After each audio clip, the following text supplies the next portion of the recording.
ele sempre prega lá na nossa congregação em Itaquá. Quero que você se sinta bem à vontade, tá, pastor? A gente está aqui para ouvir aquilo que Deus colocou no teu coração, tá bom? Estenda suas mãos para cá, vamos orar pela vida do servo de Deus. Pai querido, está aqui o teu servo, Senhor. Eu creio que o Senhor tem uma palavra revelada ao coração dele, para as nossas vidas nessa noite. Faz como lhe apraz, Senhor. Ele é o teu servo, é um instrumento nas tuas mãos. Então, faça, Senhor. Traga uma palavra que venha de encontro à necessidade de cada um. A multiforme graça do teu Espírito tem essa coisa linda de o Senhor poder falar com pessoas diferentes, de formas diferentes, com a mesma palavra. Então, use o teu servo. Desde já nós abençoamos a vida dele e cremos que o Senhor está presente neste lugar, em nome de Jesus. Amém.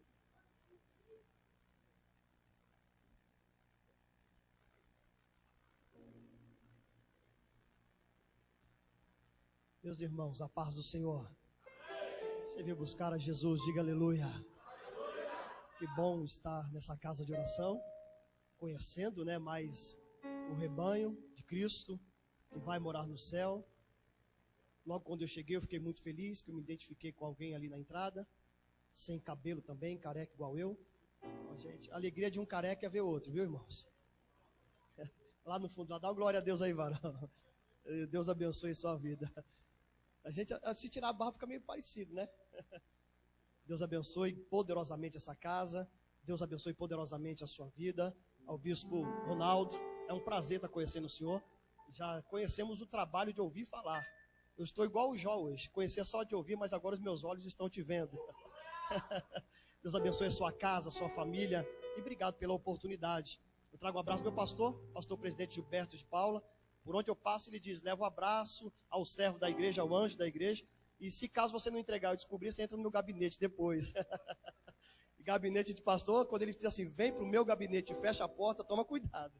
Deus abençoe. Obrigado de coração. Eu louvo a Deus também, nessa oportunidade, pela vida do meu amigo, pastor Mauro, servo de Deus. Eu e o pastor Mauro estamos juntos desde sempre. Crescemos juntos, viemos desse mundo podre juntos e Jesus nos salvou juntos. E vamos morar no céu juntos. Deus abençoe a sua casa também, meu pastor. Obrigado. Eu amo essa família, pastor, porque são pessoas de bem.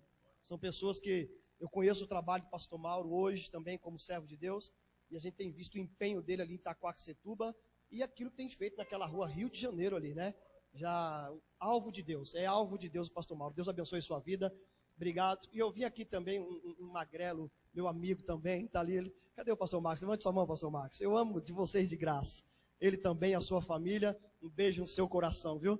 Eu estou entre amigos aqui. E louvo a Deus, irmãos, por ser um homem muito feliz e ser casado com a mulher mais bonita do mundo. Está aqui a Fabiana, minha esposa. Foi essa mulher que Deus deu para andar do meu lado. Já são 23 anos de casados. E eu louvo a Deus por isso. Já temos 2 filhos, o Igor e a Ianca. A Ianca já é casada hoje. E eu tenho 2 netinhos já também. Tenho um bem pequenininho que ainda não tem nem um mês, né, Fabiana? Vai fazer ainda um mês. Meus dois netos são muito bonitos, são muito parecidos com o vô. Uma bênção. E eu louvo a Deus por eles. O meu filho Igor já tem 20 anos de idade. E por isso que eu louvo a Deus. Porque agora eu deixo todo mundo cuidando da sua vida. E a mulher bonita como essa, eu não deixo por aí. A gente sai por esse Brasil afora, pregando o evangelho, na maioria das vezes de carro, irmão. Sabe por quê? Às vezes o avião é muito rápido e carro a gente gosta de andar. Anda, para, brinca, conversa, namora, beija, dorme, fica, vai para a igreja e por aí vai afora. Isso é muito bom, né? Vale um glória a Deus por isso? Pega a sua Bíblia aí, pegue aí. Vai lá no evangelho que Mateus escreveu. Lá no capítulo de número 8. Louvado seja Deus pela sua vida, aos pastores dessa casa. Deus abençoe vocês poderosamente.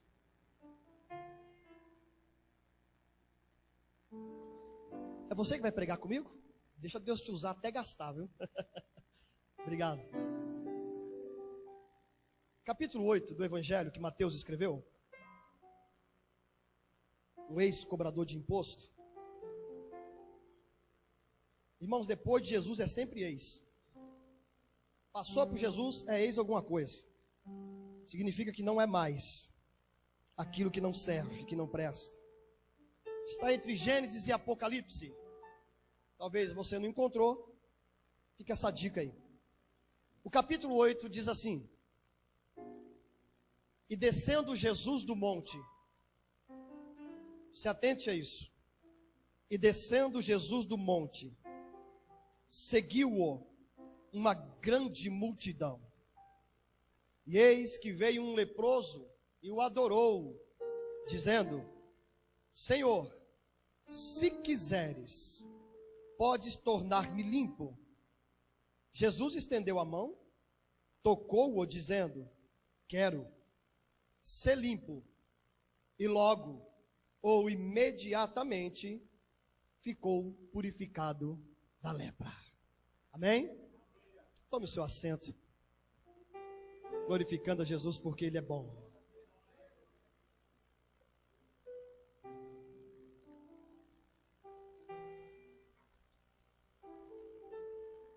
Eu vou construir uma história para que você entenda esses poucos versículos que acabamos de ler. E a melhor mensagem, diz meu avô que dorme no Senhor, é aquela que faz você sair daqui pensando naquilo que você ouviu. Porque quando você sai pensando, remoendo, isso faz sentido para você.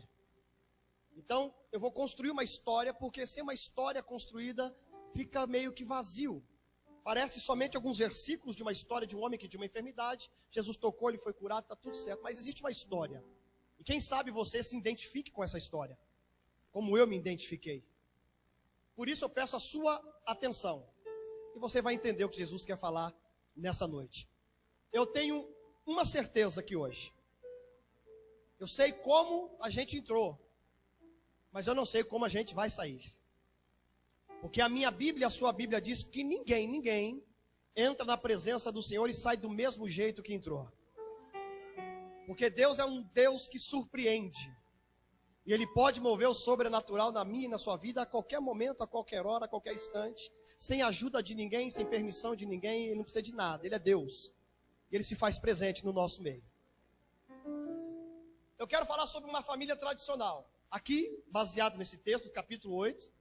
Mas não uma família no Brasil, na Alemanha, no Japão. Uma família judaica, porque é o contexto dessa história. Por isso, não adianta só pregar se eu não entrar no contexto dela. E para que você entenda isso, é necessário que você preste bem atenção. É rápido, mas profético.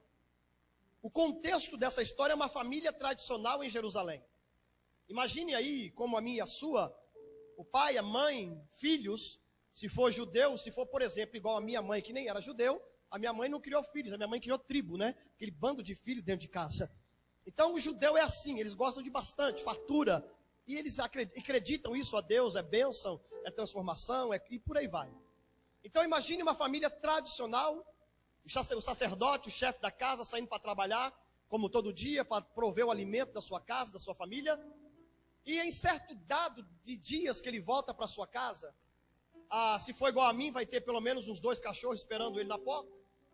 Vai ter filhos vindo abraçar, hoje não pequenos mais, mas quando eram pequeninos vinham abraçar nossa perna. Ô papai, o senhor chegou, papai, que saudade. A esposa talvez vai estar com a mão no relógio dizendo para você entrar depressa, tomar logo um banho, já está tarde, as crianças têm que dormir cedo, está esperando você para jantar.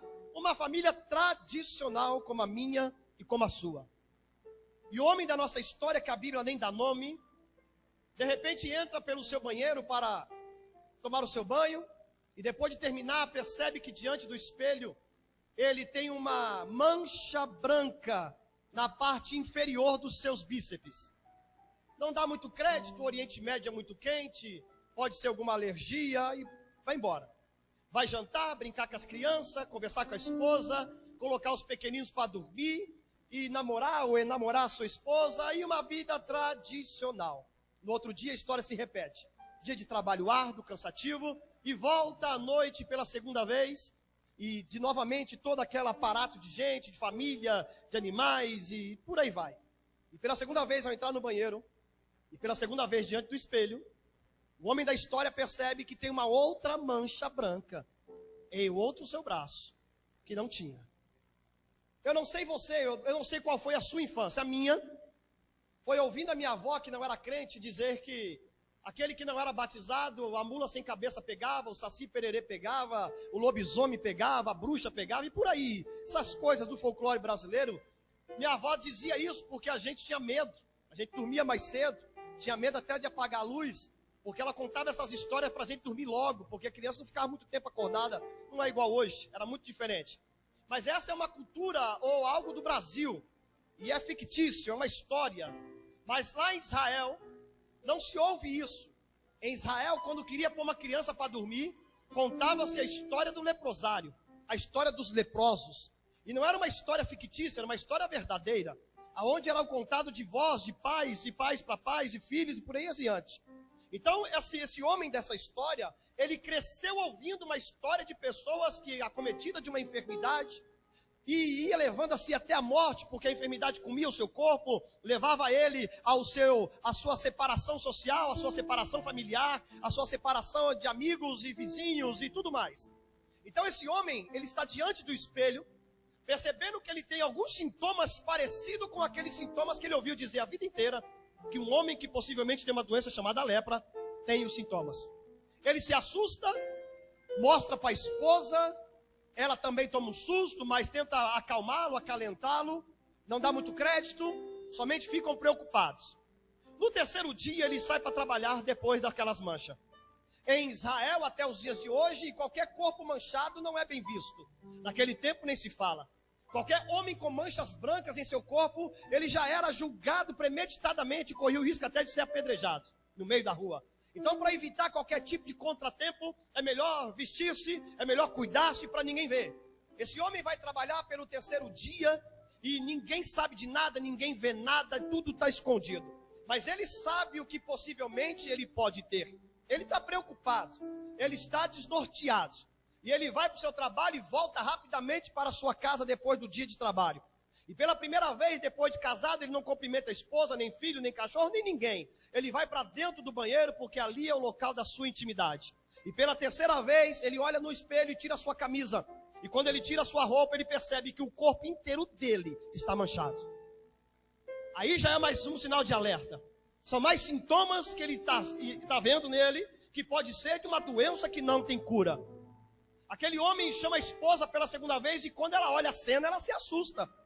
Ela tem um susto, porque as manchas tomaram conta do corpo dele em apenas de um dia para o outro. O que eram uma, duas, agora o corpo todo. Eles dormem se é que dormiram. Porque você quer ver algo tirar o nosso sono, é preocupação dentro da nossa casa. Tira o sono, se é que dormiram. Mas à noite não dá para fazer nada, judeu nem sai de noite, tem muito medo disso.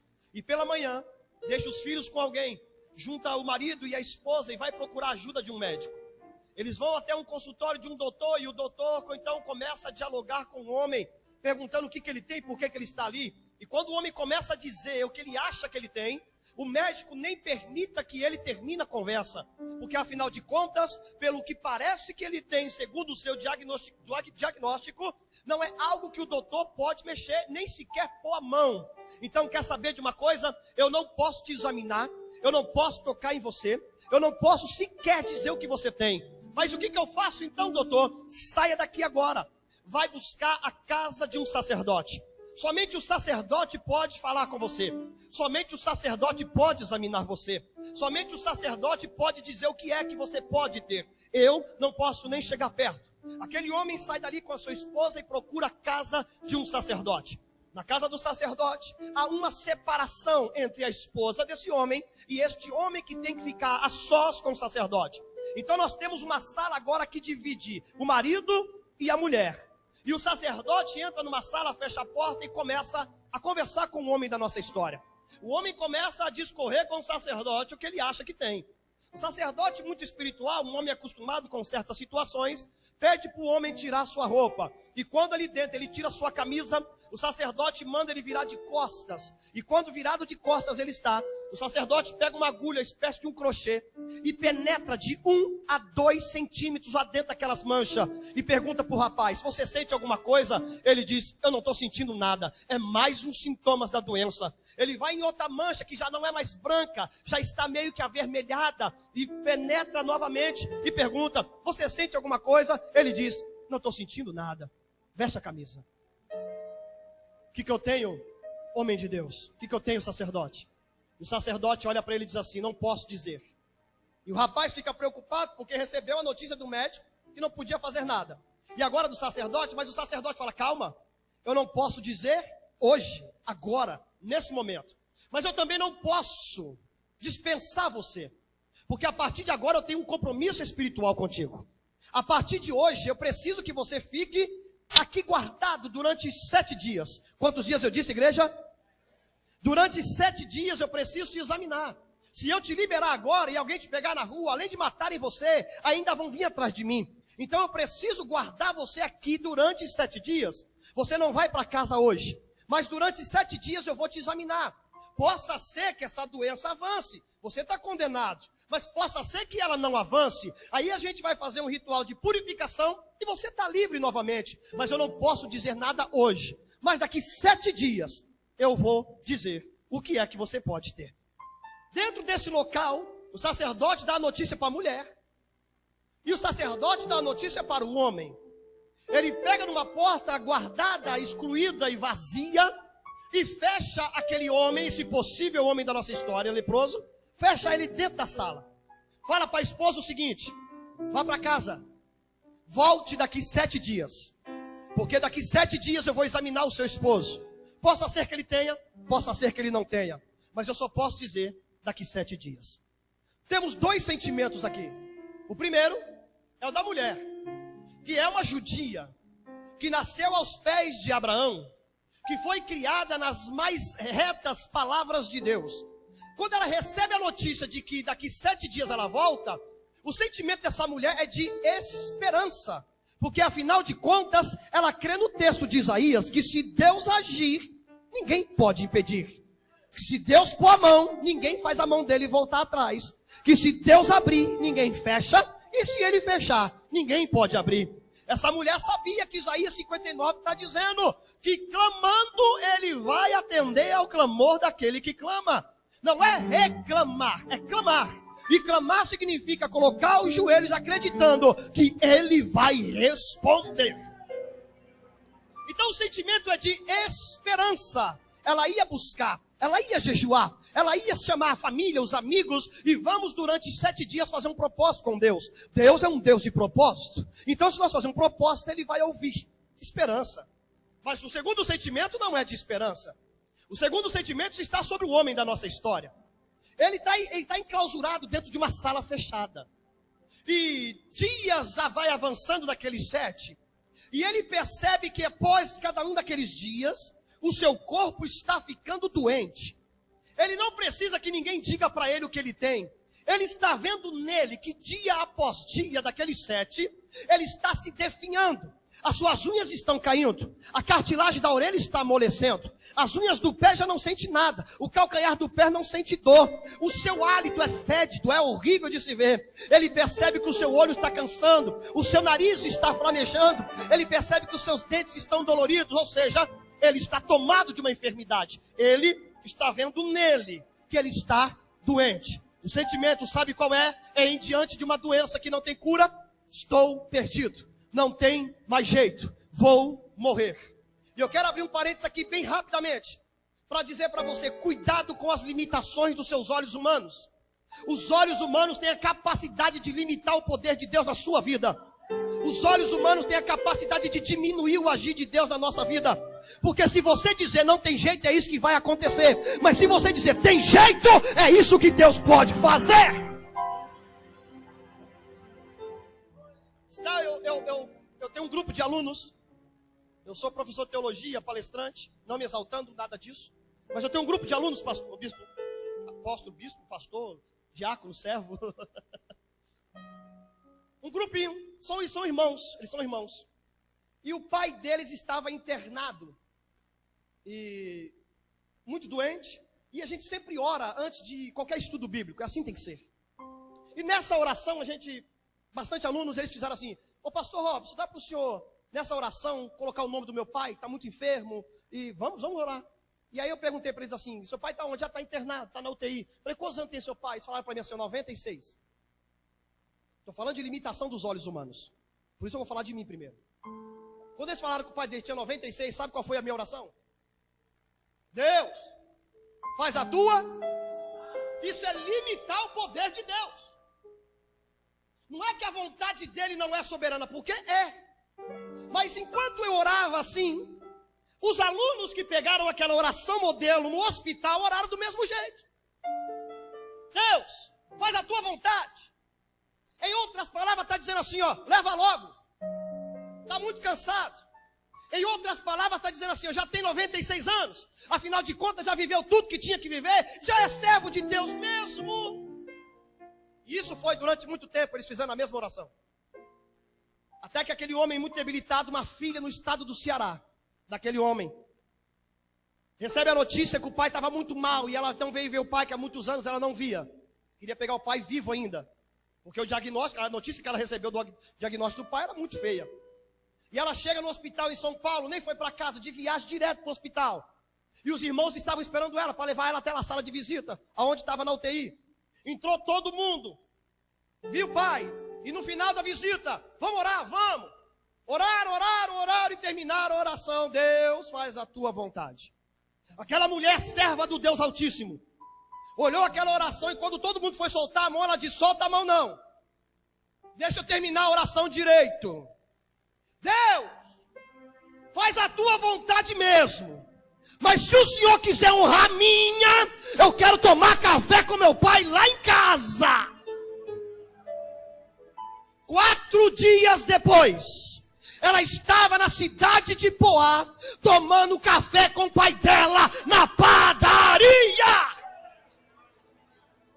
O Senhor falou de visão aqui.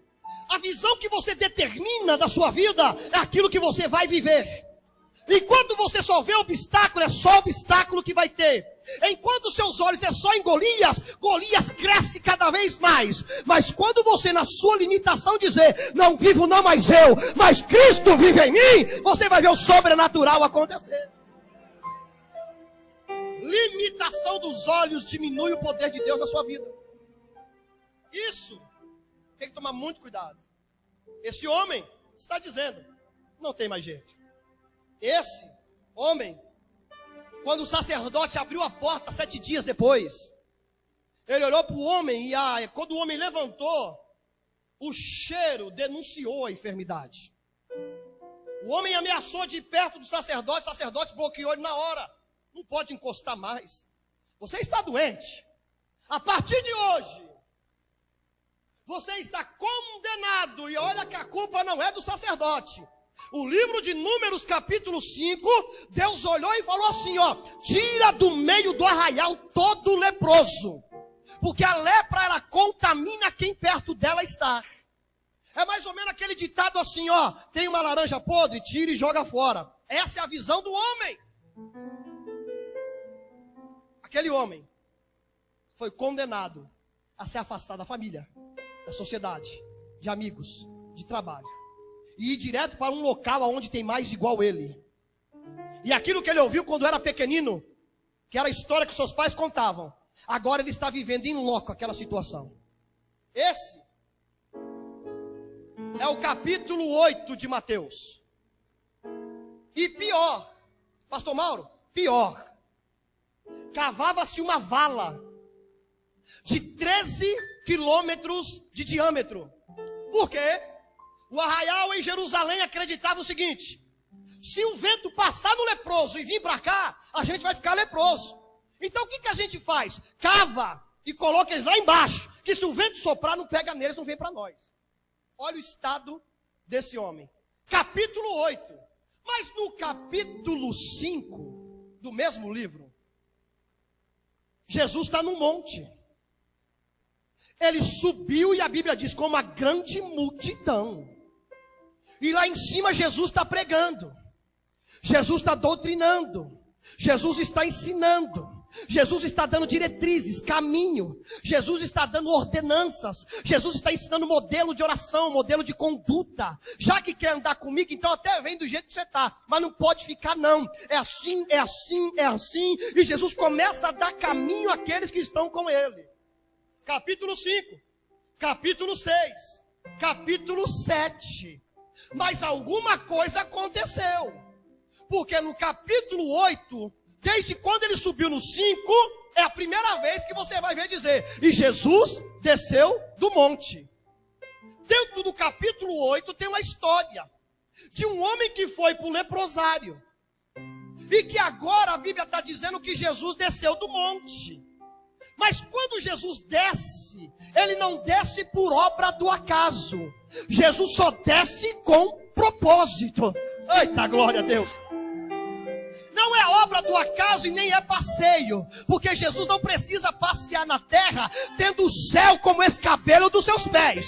Ele vem com propósito. Então se ele está na casa hoje, é porque tem propósito. É avivamento. E não existe avivamento sem ele. Porque ele é o promotor do avivamento. Porque a minha Bíblia diz que sem palavra não tem avivamento. E João diz que ele é a própria palavra. Então hoje tem avivamento aqui. Por quê? Porque ele está aqui. Ele está aqui. Aleluia.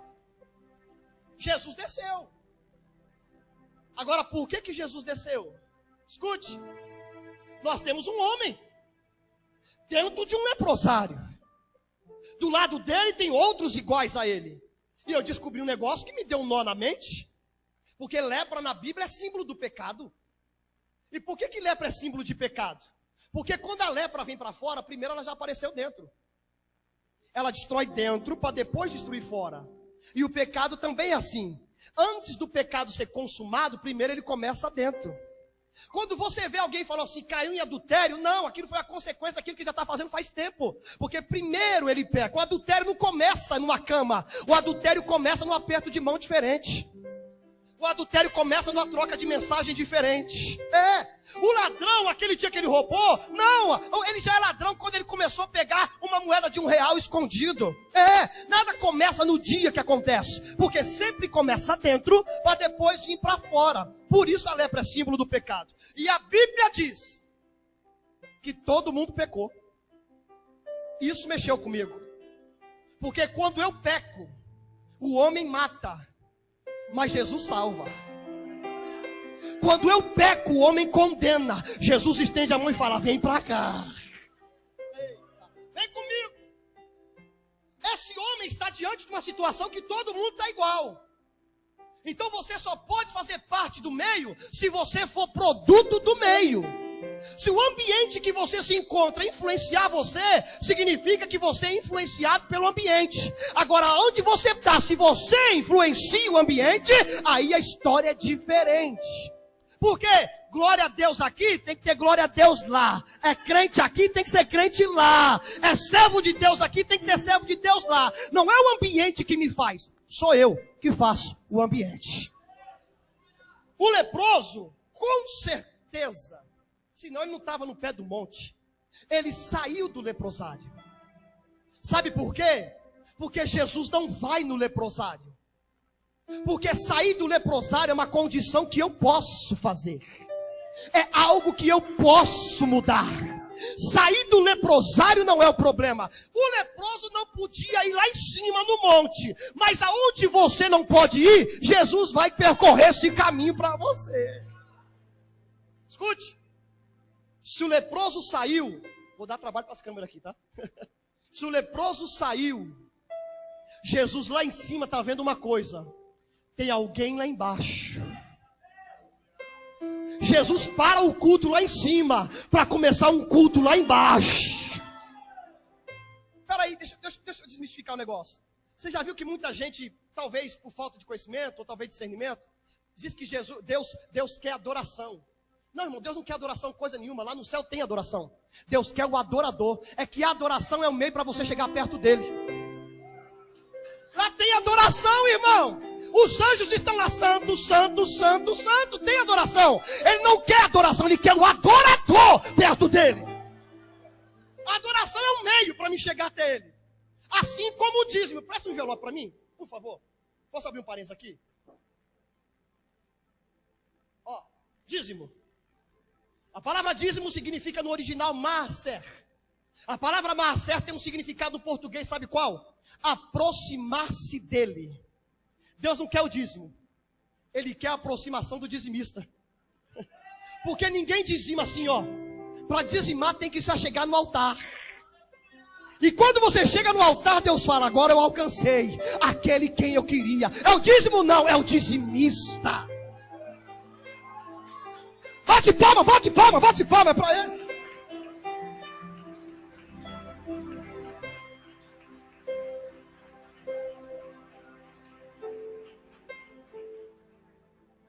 Pastor, esse dia eu ouvi assim, pastor, é dízimo na lei só, né? No Novo Testamento não tem obrigação nenhuma, não. Eu falei, não tem mesmo, não. Você não é obrigado a nada, mas você tem que ser grato por alguma coisa.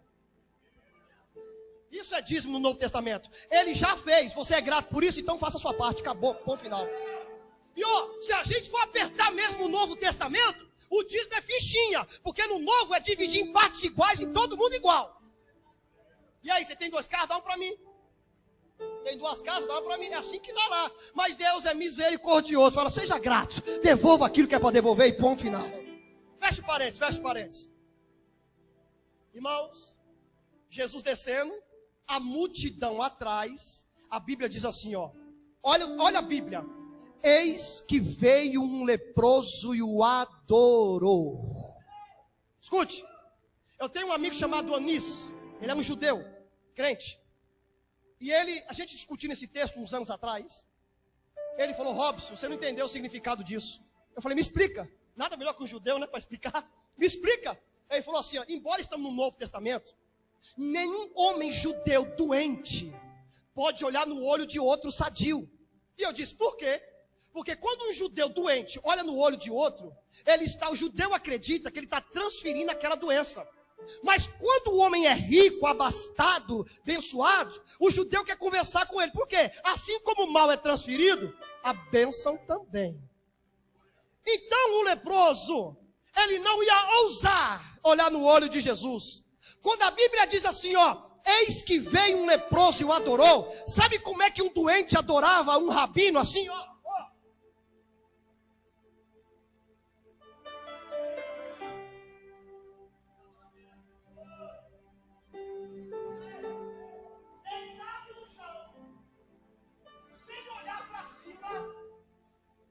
A Bíblia diz que o leproso está lá adorando. Jesus parou. A multidão parou atrás, porque já reconheceu quem é.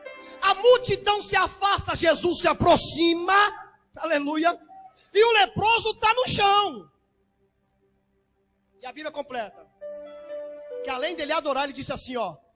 Senhor, se tu quiser, o Senhor pode me limpar.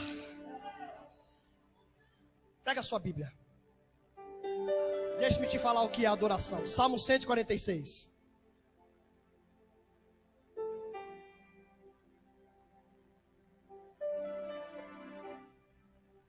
Salmo 146. Vou falar de adoração. Deus não está buscando adoradores, Ele está buscando verdadeiros. Achou o Salmo 146? À medida que eu vou te falando, você vai acompanhando na sua Bíblia. Marque isso depois na sua praça. Você vai decorar, que eu sei. E aí no final, se você compreender o que você leu, você glorifica o Deus de Israel. Mas olha o que está aí falando de adoração. A primeira frase do Salmo 146. Louvai ao. A última frase do último verso do Salmo 146. Louvai ao. A primeira frase do Salmo 147. Louvai ao. A última frase do último verso do Salmo 147. Louvai ao. A primeira frase do Salmo 148. Louvai ao. A última frase do último verso do Salmo 148. Louvai ao. A primeira frase do Salmo 149. Louvai ao. A última frase do último verso do Salmo 149. Louvai ao. Todo o Salmo 150 diz para você louvar ao. E no verso 6 ele completa: todo ser que respira, que está vivo, louve ao. Eu não entrei dentro de um cemitério, irmão. Senão não era para ter glória a Deus mesmo, não. Mas você está respirando aí, tá ou não tá? A mão pode mexer, a mão pode. Pode dar glória a Deus, pode falar aleluia. Esse Deus diz. Aleluia.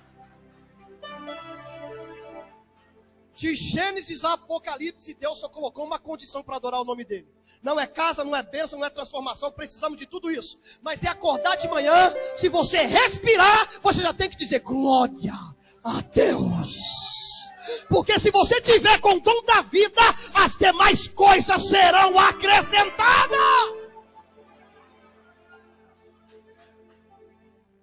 Irmãos, Senhor, se tu quiser, presta atenção. Aqui no Brasil é assim, não tem nada a ver isso. Mas em Israel, se você chegar diante de dois homens que são senhores, e no meio da rua dizer assim, ó, Senhor, você ofende um. Se falar Senhor para o outro, você ofende o outro. Para evitar de ofensa, houve uma proibição. Qual? Não se chama mais nenhum rabino de Senhor no meio da rua. Só dentro do templo. Jesus está no meio da rua, tem uma multidão atrás dele, o leproso está dizendo, Senhor, sabe o que significa? No meio da rua, o Senhor é acima de qualquer um que está aqui perto da gente. O homem está dizendo assim, ó, Senhor, no meio dessa multidão aqui, ninguém é igual ao Senhor. Jesus está quieto, porque ele gosta de ser adorado. O homem está no chão, Senhor, não é o que eu quero, é o que o Senhor quer. Não é eu que mando, é o Senhor que manda. Mas se o Senhor quiser, não há impossível para ti, eu sei. O Senhor pode me curar. E Jesus lança a palavra. Eu quero.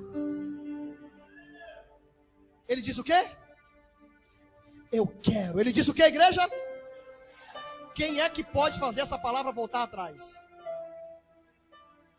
Ele dizendo, eu quero. Aquele rapaz de boné branco, do lado dele tem uma moça, que estão juntos. Ele está de jaqueta preta, boné branco com um negocinho vermelho, do lado uma obreira aqui no meio que está olhando para trás. Olhe para frente aqui. Olhe para mim, todo mundo para frente. Isso, aquele rapaz ali de boné branco agora. Levanta a mão. Isso, senhor. Do lado seu, levanta a mão a moça, por favor. Isso. Escute o que eu vou lhe dizer e leve para casa hoje. Fica as duas mãos levantadas, os dois. A palavra de Deus é a seguinte. Eu quero. E o eu quero de Deus, ponto final depois dele. Ele disse, nada passará sem o meu quero agir na tua vida. Só que ele diz o seguinte, faça, ande, caminhe, acredite. Não é as palavras de derrota que vai fazer você retroceder ou desistir. Deus está dizendo que maior do que a palavra de derrota é a palavra de vitória que ele tem. Maior do que a palavra negativa lançada de que não dá, não tem jeito, isso é loucura, é coisa de doido. Deus está dizendo assim, ó, continua caminhando e marchando, porque o eu quero dele hoje está na sua vida e na sua casa. Fecha a mão, leva para casa essa palavra. Mão. Jesus disse, eu quero, e tocou. E se Jesus tocar, o mar abre. Se ele tocar, o Jordão para. Se ele tocar e dizer, Talita cume, a menina levanta. Se ele tocar, a multidão come pão e peixe só com 5 pães. Se ele tocar, o mar tem que ficar quieto. Se ele tocar, a ceia é diferente. Porque o toque de Jesus, ninguém será o mesmo depois disso. E um dia ele tocou em mim, depois outro dia ele tocou em você. E depois do toque de Jesus, as mesmas coisas não são iguais. Jesus tocou. E aconteceu imediatamente o milagre. E a Bíblia diz que na hora, o homem foi purificado da sua lepra. Ei, Rabadobeiassé. Ei. Atitude, foi a palavra que o senhor usou. Ela não é minha para você, ela é para você, para você. É de você para você. Moisés, fala, Senhor, você tem na mão o cajado, abriu o mar, beleza. Moisés, e o povo, está orando? Vai morrer todo mundo orando. Por quê? Porque agora não é hora de orar, agora é hora de marchar. E para orar não precisa estar de joelho, basta orar andando, caminhando e vir embora. Situações que estão acontecendo que as pessoas estão se internando, estão desistindo, colocando uma corda e amarrando e pulando. dando um tiro na cabeça, pulando na frente do trem, pulando de ponte. Por quê? Estão desistindo da preciosidade que Deus nos deu, a vida. Estão jogando para trás, estão deixando para lá, estão retrocedendo e dizendo, não tem mais jeito, não vai dar certo. Eu estou num lugar onde não tem saída e Jesus só está querendo uma atitude. Ele não está pedindo para você abrir o mar, Ele só quer que você toque nele. Ele não está pedindo para você curar ninguém, Ele só quer que você estenda a mão e acredite.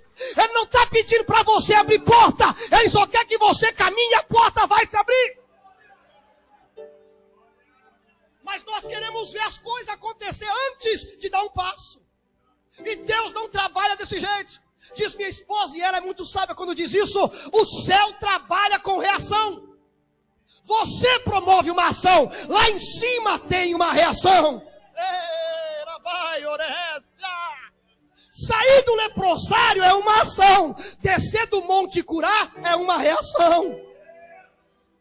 Mas você entra na casa dos irmãos, viaja esse Brasil inteiro, e você vê crentes desanimados, destruídos. Estão na igreja, eles congregam, eles dizimam, eles ofertam, tomam ceia, mas não acreditam em nada que a Bíblia diz. Estão desacreditados. E você diz, vamos, ele fala, não aguento mais, não tenho força. Mas irmão, quer saber de uma coisa? Eu aprendi um negócio tem 2 anos para cá. Se a pessoa não tem fé para ir, só segura na minha mão, porque eu tenho fé para levar nós dois. Vem comigo, vem comigo, vem comigo, vem comigo. E vai chegar uma hora que ela vai levantar com você. E os dois continuarão marchando. Os bons samaritanos estão aqui. Porque sacerdote, levita está cheio, passando pelos necessitados. Mas os bons samaritanos estão aqui. Não importa o perigo da caminhada, eu vou parar para erguer quem está caído. Porque quem está caído pode não ter força, mas eu acredito no Deus que pode todas as coisas. Se coloque de pé, com a licença do nosso bispo. Arabai, o que mandará rácia. A sua vida tem uma história. Só que a história não termina quando o diabo entra. Porque quem põe ponto final na história do homem é o diabo.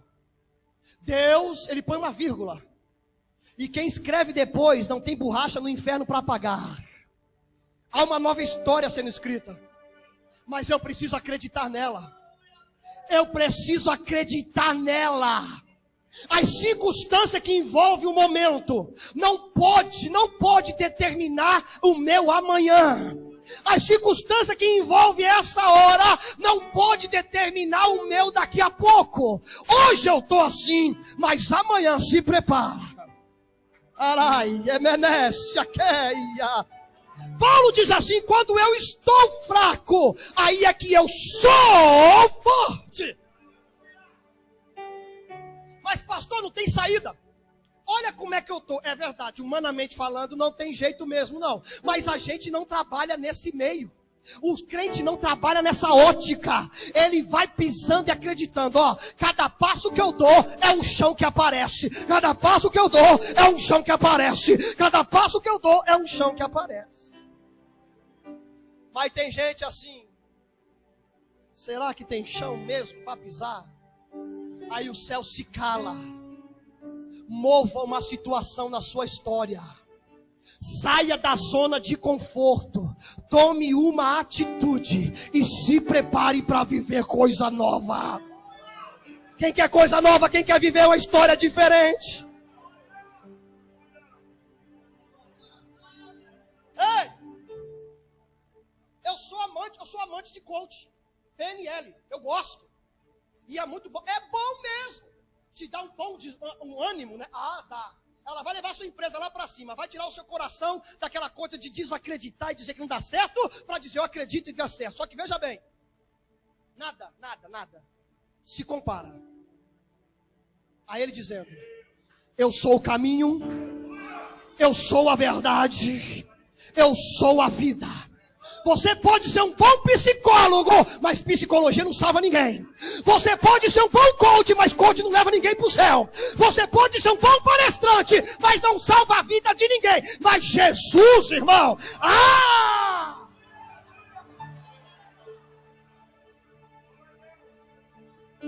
determinação. Acredite, Porque se você não acreditar, ninguém vai fazer isso. Vamos orar? Tem uma mão estendida.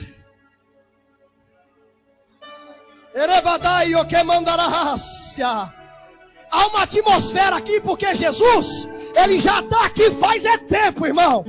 Jesus já está na casa faz tempo. Tem gente em casa assistindo também. Essa atmosfera não é só aqui não, porque o mesmo Jesus que está aqui está na casa também. O mesmo Jesus que opera aqui, opera em casa também.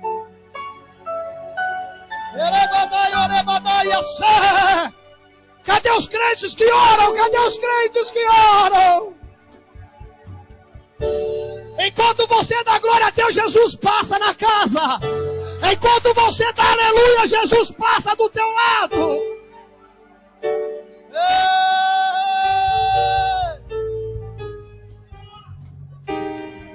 Alabaio seramanda rebiasai.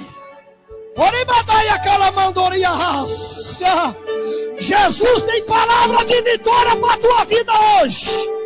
Jesus tem palavra de glória para a tua vida hoje. Ei! Ei! Alabai oreha. Quer ver? Segura. Ó. Eu não posso levar para casa porque eu já tive muito problema com isso. Aquele rapaz de preto com as letras amarelas. Isso. Terminou não. Se não fosse o choro de Ana, não existia Samuel. E quem colocou a mão no ventre de Ana para ela não engravidar foi o próprio Deus. Existem situações que a gente não entende e acredita a parte negativa, isso, aquilo. Deus está dizendo, se ele tiver no negócio, o diabo não põe a mão. E ele manda te dizer, acredite, porque o momento da dificuldade ele passa. O choro ele passa, a noite ela passa, o vento vem e vai embora. E permanece a palavra de Deus. Ele só diz para você, não volte nem um passo. Nem um passo. Porque ele já sabe da capacidade que você tem de avançar. E ele disse, não importa o tamanho do vento, não retroceda nem um passo. E quanto mais você direcionar para frente, mais Deus vai preparar uma nova história na sua vida. Não volte. Ei! Jesus está na casa. Ei! Jesus está na casa. Vou voltar o microfone para quem é de direito. E eu vou ouvir da boca do meu amigo pastor Mauro. O pastor que me recepcionou lá fora. Lá, meu amigo lá embaixo. Isso. Ó, hoje ainda é quarta-feira. Nós temos quarta, amanhã, quinta, sexta e sábado. Olha que problema que Deus me arrumou aqui agora. Sábado, esse próximo. Você vai ser impactado com a mão de Deus na sua vida. Escute. O livramento, a gente recebe todo dia livramento. Mas às vezes a gente nem vê. A gente nem vê. Mas esse que Jesus vai te dar, você vai ver ele diante dos seus olhos. Jesus está dizendo que o livramento vai vir diante dos seus olhos. E aí você vai entender o amor de Deus na sua vida. Bate palma, bate palma!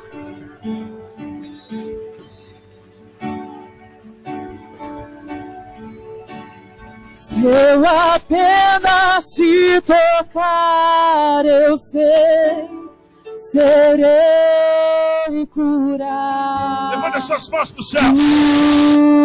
Aleluia.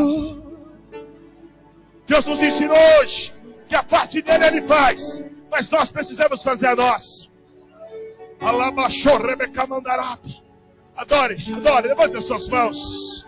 Vamos adorar a Deus. Essa palavra, ela já está nas nossas entranhas, eu creio. Se eu apenas te tocar, aleluia, um milagre viverei em minha vida.